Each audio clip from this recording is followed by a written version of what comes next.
चल गई। जय शनिदेव सबको। आप लोग आए हैं, मैं आपको फिर भी एक बात बता देता हूँ, बहुत ही पते की बात है, ठीक है ना। सारी बातें कभी भी संसार को एक बार में बतानी नहीं चाहिए, ना बताई जा सकती है इस तरह से, लेकिन जो अनुभव की बात है वो हमेशा बतानी चाहिए। सबसे पहले तो मैंने दीपदान की प्रक्रिया आपको समझाई है कि आपको दीपदान कैसे करना है, और दीपदान की महत्ता भी मैंने आपको बताई है, पूरे जगत को बताई है, जो लोगों ने करनी छोड़ दी थी। इसके अलावा भी मैं आपको दो उपाय और बताऊंगा जो दीपदान जैसे ही सशक्त है। मैंने पहले भी आपको नींबू की प्रक्रिया बताई जो संसार में सबसे ज्यादा सशक्त है आपकी निगेटिविटी को पहचानने के लिए। अब मैं दीपदान की जो प्रक्रिया बताऊंगा आपको वो भी बहुत ही ज्यादा सशक्त है। सबसे पहली बात तो हर बार आपने एक नया दीपक लेना है, वो मिट्टी का ही होना चाहिए, क्योंकि मिट्टी का दीपक हर बार आप नया बदल सकते हो, बाकी दीपक जो है वो आपको बहुत ज्यादा महंगे पड़ते हैं। इसके अलावा अब सर्दी बहुत ज्यादा है, घी जम जाता है, तो घी की बजाय तेल का या तिल के तेल का दीपक आप जला सकते हैं। जिस तेल से दीपक जलाया जा सकता है वो तेल यूज कर सकते हैं, और घी भी यूज कर सकते हैं, ताकि अगर आपने छोटा ही दीपक जलाना है। सबसे बड़ी बात, दीपक उतना लेना चाहिए जिसमें से आपको बाद में घी की और तेल की जरूरत पड़े तो वो भी आपकी पूर्ति हो जाए। एक, आपको कहीं भी किसी महात्मा के कहीं भी जाने की द्वार पे जरूरत नहीं है। आप अपने घर में देव किरणें उत्पन्न कर सकते हो, मनु भैया को साक्षी मानकर केवल। ये मैं पूरे जगत के लिए बता देना चाहता हूँ कि पूरे जगत में कोई भी कहीं भी मुझे साक्षी मानेगा, उसके तेल का दीपक सीधा सीधा उसका देवता ग्रहण करेगा, चाहे वो देवता कोई भी हो, ठीक है, चाहे वो हिंदू हो, चाहे मुस्लिम हो, चाहे सिख हो, चाहे ईसाई हो। मुस्लिम इसको चिरागी बोलते हैं और चिराग के रूप में इसको जला सकते हैं अपने घर में। सबसे बड़ी बात, एक तो हम धागा बांधते हैं, उस धागे में भी नियति होती है, आपका प्रेत उसमें बनता नहीं है, आपके प्रेत को शांति मिलती है हमारे धागा बांधने से। हमारे यहाँ प्रेत को शांति ही दी जाती है और शांति के साथ ही काटा जाता है। आपने देखा है हमारे यहाँ बहुत सारे लोग खेलते नहीं है, वो इसलिए नहीं खेलते, हम सबको खिला सकते हैं। हम सबको एक भजन सुना के, अपना ही लिखा हुआ भजन सुना के, क्योंकि हमारी सोनोटेक से बहुत बड़ी कंपनी से क्या कहते हैं, बहुत सारे भजन जो है रिकॉर्डेड है। भाई ध्यान से सुने, शोर ना करे कोई भी, गेट बंद कर दे उनका। तो आपने एक दीप लेना है, हर बार एक नया दीप लेना है। आपने बोलना क्या है ये मैं बता देता हूँ। जिनको दीप की प्रक्रिया करके अभी तक लाभ नहीं हुआ है, उनको इसलिए लाभ नहीं होता है कि कुछों को बहुत सारी ताकतवर क्रियाएं होती हैं, लेकिन इससे आपको पहचान हो जाती है कि मेरी क्रिया ताकतवर है। मैंने बताया था अगर आपको ताकतवर प्रेत है और आपने दीप दान किया है तो वो प्रेत आपको खुजली बढ़ा देगा, आपके शरीर में गर्मी उत्पन्न कर देगा, जलन उत्पन्न कर देगा, और ये उस प्रेत की काट होने लगती है, उस प्रेत को दबाव पड़ने लगता है। इसी तरह से आपने लेकिन इस बार क्या करना है, अपने दर्दों को कम करने के लिए एक ही काम करना है। आपने बोलना है, शनिदेव महाराज मनु भैया को साक्षी मानकर मैं आपको दीपदान करता हूँ या करती हूँ, और मेरे घर में या मुझे जो भी परेशानी है, जो भी दर्द रहते हैं या कोई बीमारी है, बीमारी के लिए भी आप लोग ऐसा कर सकते हैं, क्योंकि देवता जब खुद ग्रहण करेगा तो आपकी बीमारी में कुछ ना कुछ लाभ देगा ही देगा, चाहे वो बीमारी कोई भी हो। अगर कुछ लाभ नहीं देगा ऐसा हो नहीं सकता, ये भी मैं बता देता हूँ। आपके संकट को तो टाल ही देगा, एक बार आती हुई मुसीबत को बिल्कुल टाल देगा। तो उस दीपदान में जब आप ऐसा बोलेंगे कि मनु भैया को साक्षी मानकर मैं आपको दीपदान करता हूँ या करती हूँ, अब मेरी जो बीमारी है, जो लक्षण आपको शरीर में प्रतीत होते हैं, उसी लक्षण के बारे में उसको बताएं देवता को, कि जैसे माता जी है, माता जी को कमर में दर्द रहता है, मेरी कमर के दर्द के लिए, या मेरे शरीर में जो जो दर्द उत्पन्न होता है, अब वो जिससे भी उत्पन्न होता है ऐसे बोलना है। वो ग्रह से उत्पन्न होता है, मलिन प्रेत से उत्पन्न होता है, मलिन पितृ से उत्पन्न होता है, क्योंकि प्रेत ही पितृ है और पितृ ही प्रेत है, क्योंकि कोई भी मरा हुआ वो बिना किसी घर का है नहीं, उसको कोई ना कोई घर था, उसका कोई ना कोई कुल था, उसका कोई ना कोई परिवार था। बशर्ते ये है कि वो अपने परिवार को छोड़ के आपके अंदर आ गया, अब आपके अंदर से, आपके पास से आपका पितृ किसी और के यहाँ भी जा सकता है। इस तरह से पितृ ही प्रेत है, दूसरी कोई संज्ञा है नहीं इसके लिए। और जो मलिन है पितृ, जो साफ हो चुके हैं, वे जरूरी नहीं कि आपके स्थान पे रहे, वे तो कहीं भी घूमते फिरते रहते हैं, कभी गंगा जी जाते हैं, कभी कहीं जाते हैं, कभी कहीं जाते हैं, और स्थान पे भी दूध पानी जब आप चढ़ाते हो तो तुरंत आ जाते हैं, वहीं पर आके वो लेते हैं उस आहार को जो आप देते हो। ऐसा नहीं है कि उस आहार को वो ग्रहण नहीं करते, वो ग्रहण करते हैं बखूबी। ये सारी प्रक्रिया बहुत ही सूक्ष्म में होती है, लेकिन इसको करते करते एक बार ऐसा हो चुका था कि बहुत ही भारी मात्रा में लोग केवल इसी तरफ ध्यान देने लगे थे, इसलिए गुरु नानक को ये कहना पड़ा था, क्या कहते हैं, उसके किनारे खड़े होके, गंगा जी के किनारे खड़े होके, अगर जब जल यहाँ से सूर्य को दिया जा सकता है तो मैं यहाँ से अपने खेतों में पानी भी दे सकता हूँ। ठीक है ना। जब किसी की अधिकता हो जाती है किसी तत्व की, जैसे अभी प्रेत तत्व की अधिकता है संसार में, तो उसके लिए वही कार्य किया जाएगा जिससे आपके प्रेत घर में ही खत्म हो सके। तो आज मैं आपको एक उपाय बता रहा हूं, मेरे पास आने से पहले ये उपाय करेंगे आप, आपका खर्चा आधे से भी कम होगा। सभी ने करना है, कोई देश में हो विदेश में हो कहीं भी हो, अगर उसको पितृ संबंधी प्रेत संबंधी कोई भी बाधा है तो आपने केवल बोलना है, मनु भैया को साक्षी मानकर मैं आपको दीप दान करता हूँ, मेरे घर में कोई मलिन प्रेत है, मलिन पितृ है, मलिन देवी देवता है, उसका मेरे शरीर पर जो भी असर है उसको मुक्ति दीजिए, उसको शांति दीजिए। क्या बोलना है?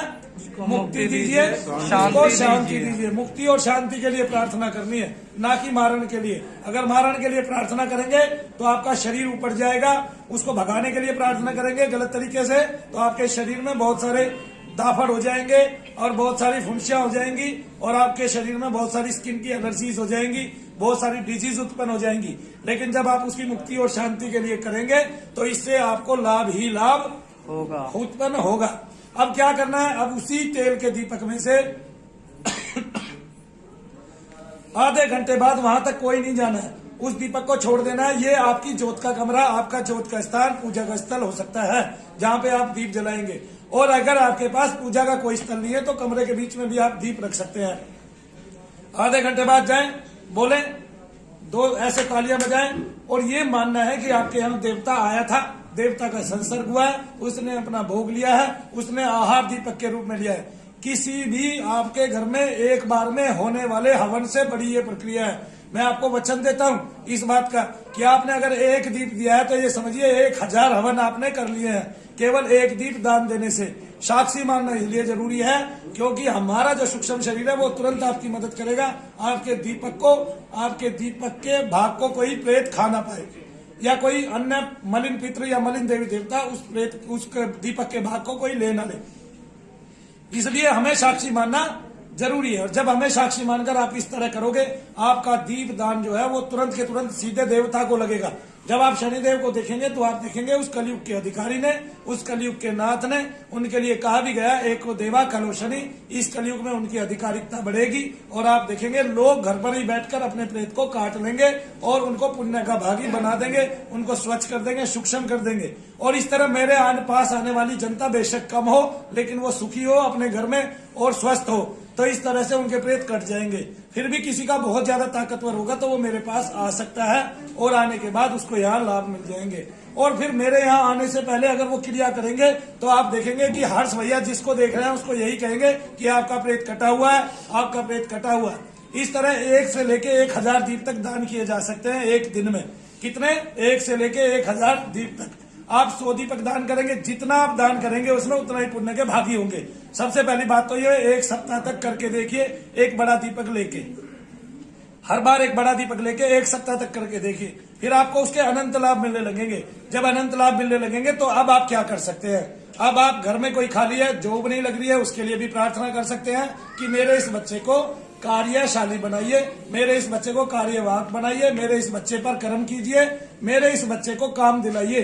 ऐसे इसके लिए भी आप जप कर सकते हैं। अपने घर की शांति के लिए कि हमारे घर में शांति उत्पन्न कीजिए, ये भी आप जप कर सकते हैं। और ये भी बोल सकते हैं उसमें दीप जलाने से के साथ साथ दीप जला के ही प्रार्थना करनी है। दीप जलाने से पहले प्रार्थना नहीं करनी है। पहले दीप जलाइए, फिर प्रार्थना कीजिए कि शनिदेव महाराज, मनु भैया को साक्षी मानकर मैं आपको दीप दान करता हूँ। अब दीप दान में आप अपने कार्य भी भगवान को सौंप सकते हैं, क्योंकि वो जब आप दान करेंगे पहले तो वो फौरन आपकी पुकार सुनेंगे, वो तरंग उसकी वहां तक पहुंच जाएगी और जैसे ही आप पुकार सुनाएंगे उस तक वो तरंग पहुंच जाएगी और उस तरंग के जरिए ही वो आपको छू लेगा, आपको देख लेगा, आपकी समस्या को जान लेगा। वैसे भी कोई भी समस्या, कोई भी निदान हमारे ईश्वर के बिना नहीं है। वो हमें कहीं भी बैठ के सुन रहा है, हमारी प्रत्येक क्रिया वो देख रहा है। कौन क्या कर रहा है ये भी उसने देखा है, कौन छली है, कौन प्रपंची है और कौन स्वस्थ है और कौन सरल है और कौन किस हृदय का है, ये सब उसको पहले से ही पता है। तो ईश्वर न्याय करेंगे, शनिदेव महाराज कृपा करेंगे आप सब पर, आपके परिवार पर, आपके घर पर और आपके कुल पर। फिर भी कोई भी व्यक्ति, मैं कहता हूं हिंदुस्तान में, अगर वो अपने पितरों से परेशान है और उनको मलिन पित्र दुखी कर रहे हैं और वो पितृ बंधन में है, तो आप ऐसा कह सकते हैं शनिदेव महाराज मेरे पितृ बंधन में है, उनको मुक्त कराइए। जितने दीप दान देंगे, अगर अगले ने खूब लाखों लाखों बलियां दी है आपके लिए, तो भी उसका एक सप्ताह के अंदर सारा चक्र टूट जाएगा। रोजाना एक बड़ा दीपक दान करें। शनिदेव महाराज को इस तरह साल में 365 होते हैं और 3 साल में 1000। जब तक 1000 दीप दान करोगे तो घर में हर तरह की स्वस्थता, हर तरह की खुशहाली और धन धनाढ्य से भरपूर होंगे। आपकी बहुत सारी इच्छाएं परिपूर्ण हो जाएंगी।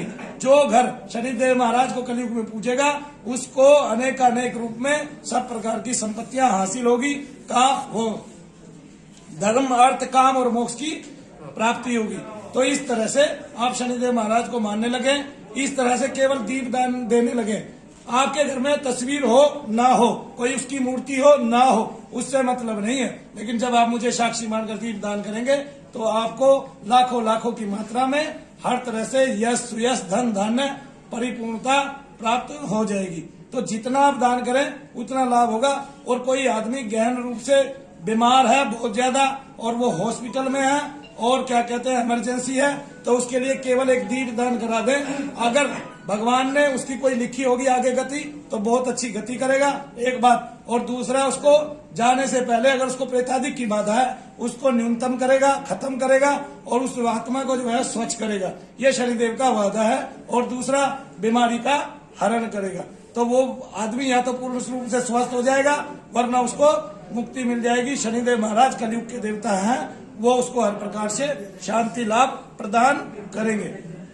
तो मेरे घर में जो भी मलिन पित्र है, अगर वो हमें परेशान कर रहा है और कहीं पर बंधन है, तो बंधनहीन कराकर उसको सूक्ष्म कीजिए। क्या कीजिए?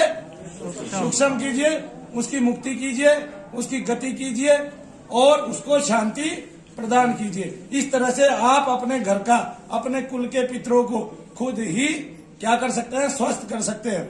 उसके लिए बहुत ज्यादा पैसे खर्चने की आवश्यकता नहीं होती। हमारे यहाँ शनिदेव महाराज स्वयं ये काम कर रहे हैं। तो आप जब पितरों की बलि कराते हैं तो वो अपने आप अपना काम करते हैं। क्या करते हैं?